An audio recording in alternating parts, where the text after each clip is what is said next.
નમસ્કાર દર્શક મિત્રો, હું જપન શાહ, કાનમ એક્સપ્રેસ ન્યૂઝમાં આપનું સ્વાગત છે। જોઈએ આજના મુખ્ય અને મહત્વના સમાચાર। જંબુસરમાં શ્રાવણ માસના પ્રથમ સોમવારે કંબોઈ સ્તંભેશ્વર મહાદેવ ખાતે માનવ મહેરામણ ઉમટ્યો। શ્રાવણ સુદ એકમથી પવિત્ર શ્રાવણ માસનો પ્રારંભ થયો હતો અને શિવ પાર્થેશ્વર પૂજાનો શિવભક્તોમાં અનેરો આનંદ અને ઉત્સાહ જોવા મળી રહ્યો છે। જંબુસર તાલુકાના પ્રસિદ્ધ કંબોઈ સ્તંભેશ્વર મહાદેવ ખાતે ભોળાનાથને રીઝવવા માટે આ માસ દરમિયાન શિવભક્તો બિલીપત્ર, કાળા તલ, પુષ્પ સહિતના પવિત્ર દ્રવ્યોથી પૂજા અર્ચના કરે છે તેમજ એકટાણું અને ઉપવાસ કરીને આધ્યાત્મિક ધન્યતા અનુભવે છે। દક્ષિણ ગુજરાતના મિની સોમનાથ તરીકે ખ્યાતિ પામેલ કંબોઈ સ્તંભેશ્વર તીર્થક્ષેત્રે અધિષ્ઠાતા વિદ્યાનંદજી મહારાજના માર્ગદર્શન હેઠળ ભાવિ ભક્તોને સુવિધાપૂર્વક દર્શન પૂજનનો લાભ મળી રહે તે માટે મંદિર પરિસરમાં સફાઈ, લાઇટિંગ, બેરિકેડિંગ, પાણી અને સુરક્ષા સહિતની વિવિધ વ્યવસ્થાઓ કરવામાં આવી છે। શ્રાવણ માસ દરમિયાન ભક્તોનું કિડિયારું સ્તંભેશ્વર મહાદેવ ખાતે મહીસાગર સંગમ પાવન ભૂમિ પર સ્થિત આ પ્રાચીન તીર્થ અંગે એવી માન્યતા છે કે ભગવાન શંકરના પરાક્રમી પુત્ર કાર્તિકેય સ્વામી દ્વારા સ્થાપિત શિવલિંગના દર્શન માત્રથી મનુષ્યની આદિ વ્યાધિ અને ઉપાધિ દૂર થાય છે અને સઘળી મનોકામનાઓ પૂર્ણ થાય છે। જંબુસર તાલુકાના પવિત્ર યાત્રાધામ કંબોઈ ખાતે પવિત્ર શ્રાવણ માસના પ્રથમ સોમવારે કાવી કંબોઈ ખાતે માનવ મહેરામણ ઉમટ્યું હતું। મહાદેવજીની સાક્ષાત સમુદ્ર દિવસમાં 2 વખત અભિષેક કરવા આવે છે, જે નજારો અલૌકિક છે।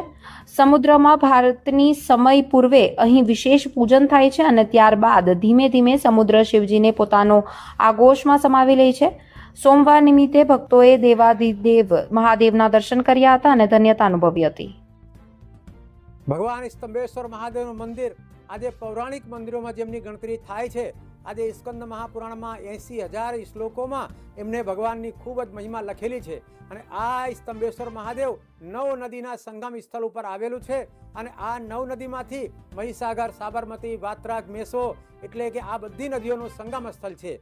આ ભગવાનને સ્નાન કરાવવા માટે આ 9 નદીઓનું જલ સમુદ્ર સાથે મળીને દિવસમાં 2 વખત આજે અહીં સ્નાન કરાવતા હોય છે। આજે ભાવિક ભક્તો આ નજારો જોવામાંથી ગુજરાતભરમાંથી અહીં આવતા હોય છે। 2 વખત આ શિવલિંગ જલની અંદર લુપ્ત થઈ જાય છે, ત્યાર પછી 2 વખત આ મહાદેવજી ભગવાન બધાને દર્શન આપે છે। આજે શ્રાવણ મહિનો છે, આજે પહેલો જ સોમવાર છે, ત્યારે આજે ભાવિક ભક્તોએ હજારો લાખોની સંખ્યામાં પરમાત્માના દર્શન કર્યા છે। ગઈકાલે આજે રવિવારનો દિવસ હતું ત્યારે પણ 20,000 લોકોએ દર્શન કર્યા। આજે શનિવારના દિવસે 15 ઓગસ્ટ હતી ત્યારે 20,000 થી 25,000 લોકો આજે પરમાત્માના દર્શન કરવા માટે આવ્યા હતા।